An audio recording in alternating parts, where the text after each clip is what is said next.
Bonjour à tous et bienvenue dans le podcast Tout est possible par Massi Domingo.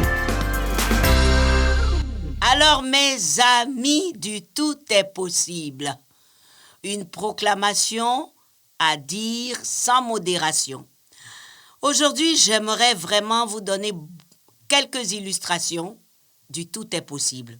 Je voudrais vous rappeler surtout que ça vient de Marc 23 où Jésus a dit « Tout est possible à celui qui croit ». Le mot-clé, c'est croire. Et aussi dans Luc 1, 37 où il dit « Car rien n'est impossible à Dieu ». Donc, première illustration. Il y a quelques années, un homme de Dieu bien connu appelé T.L. Osborne, qui est maintenant dans la gloire avec le Seigneur, avait visité la Côte d'Ivoire.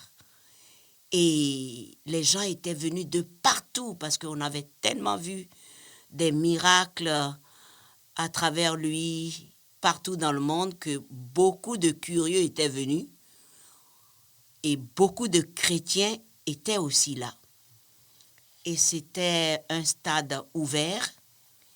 Et ce qui a frappé le monde, c'est qu'avant même le début du programme, ceux qui entraient dans l'arène avaient déjà leur guérison. On a vu des bâtons sauter de partout, des chaises roulantes, des gens sortir de leurs chaises roulantes.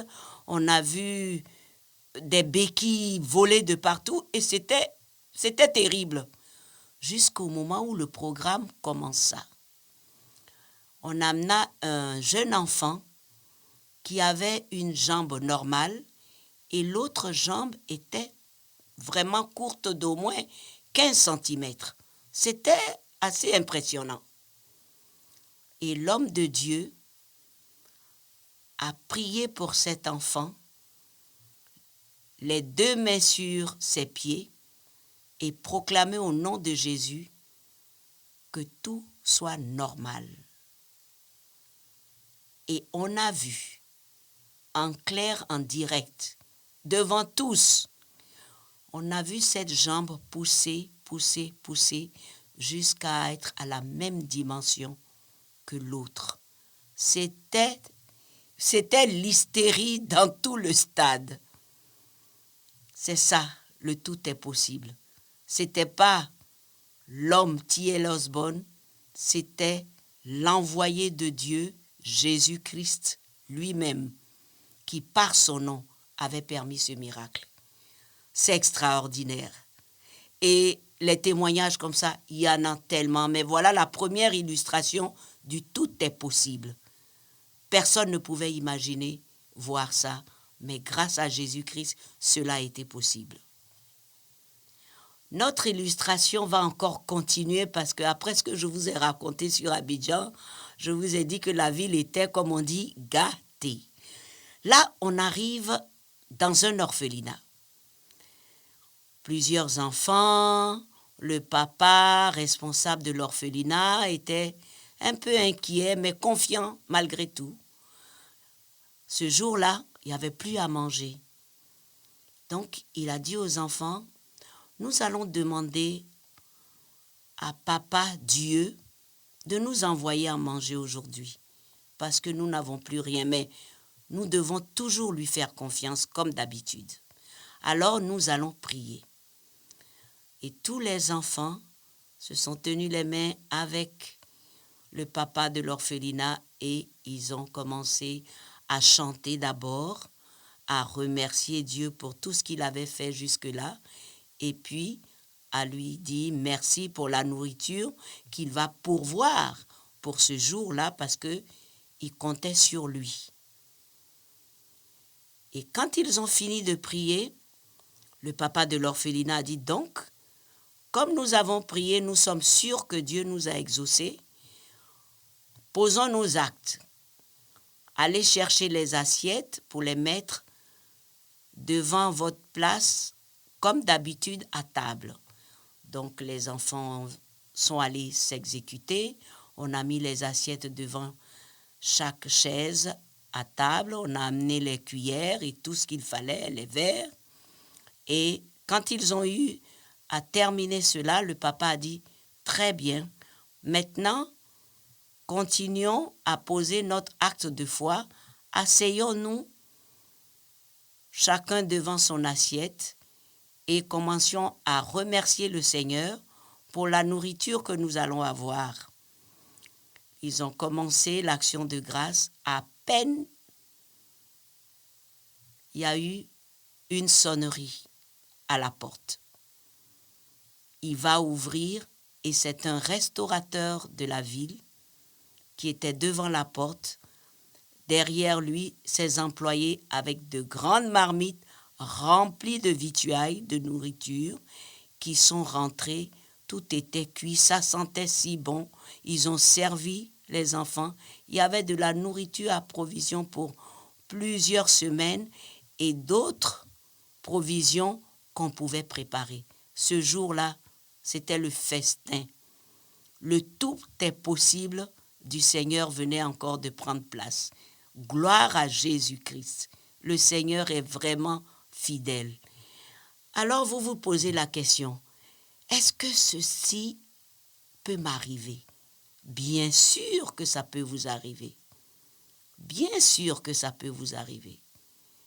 Un jour, je faisais un voyage, j'étais très fatiguée, et puis de mon pays en Europe et de l'Europe en Amérique, vraiment j'avais besoin d'être dans une bonne classe, mais mon billet n'était pas de cette classe-là.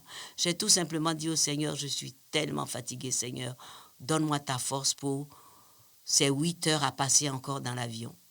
Et puis, en allant dans l'avion, je donne mon ticket de passe et qu'est-ce que j'entends? Cling, cling. C'est une sonnerie.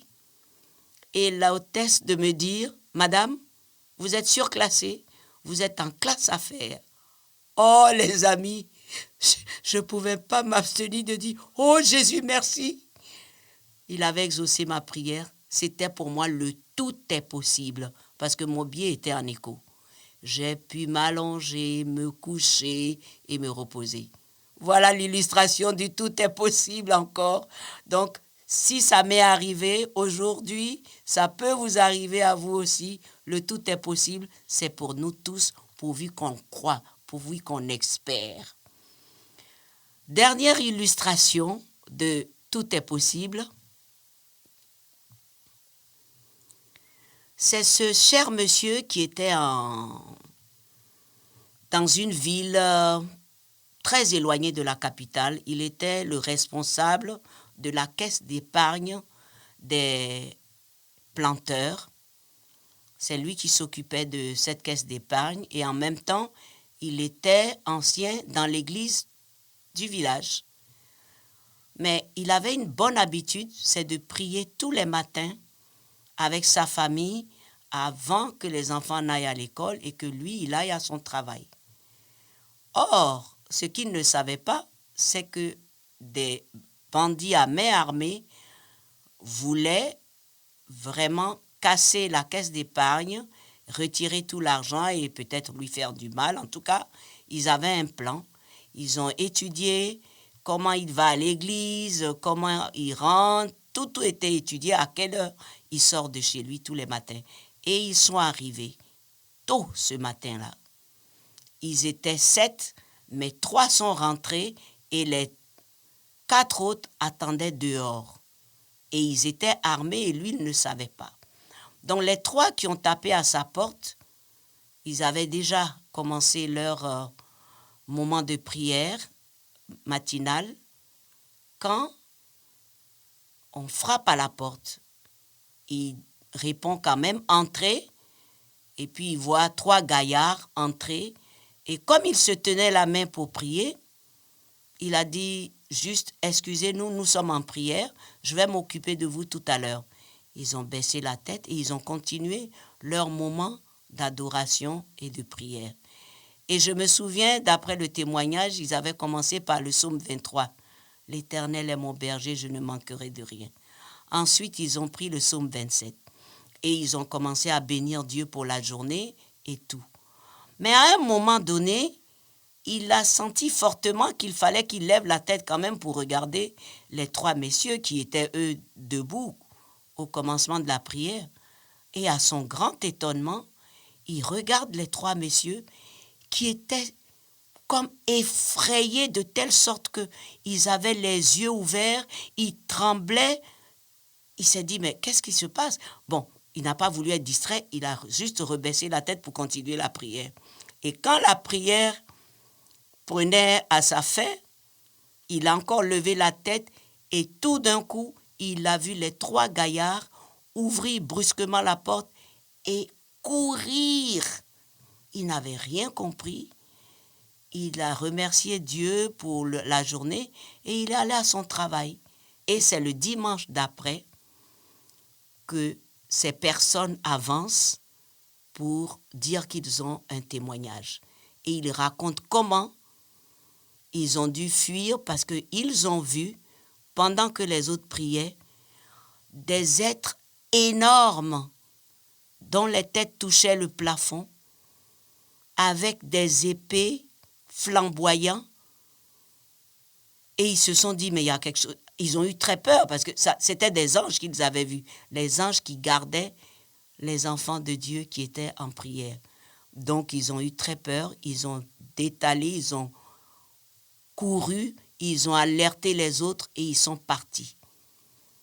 Et eux, ils sont revenus pour témoigner et reconnaître que Dieu est vraiment puissant parce que leur but, c'était d'enlever l'homme responsable de la caisse d'épargne avec leurs armes, le forcer à ouvrir les coffres, récupérer tout l'argent et peut-être le tuer et puis s'en aller.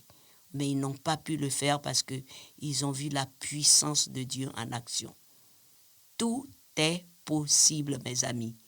Voilà les illustrations que je peux vous donner aujourd'hui et je voulais vraiment vous dire que avec Dieu, tout est possible. Avec Dieu, rien n'est impossible parce qu'il est fidèle, il est tout-puissant. Et pour terminer, avant de vous proposer cette chanson de reconnaissance des bontés de l'Éternel, je voudrais vous rappeler que vous pouvez continuer à nous suivre les émissions du Club 700 sur notre chaîne YouTube, aller sur notre site, sur notre page Facebook et surtout pour la capsule Tout est possible, donnez votre avis, envoyez vos questions et vos requêtes de prière. Et que Dieu vous bénisse et retenez, tout est possible avec Dieu. Adorons-le, remercions-le pour sa bonté avec cette chanson de Hugues Oufoué.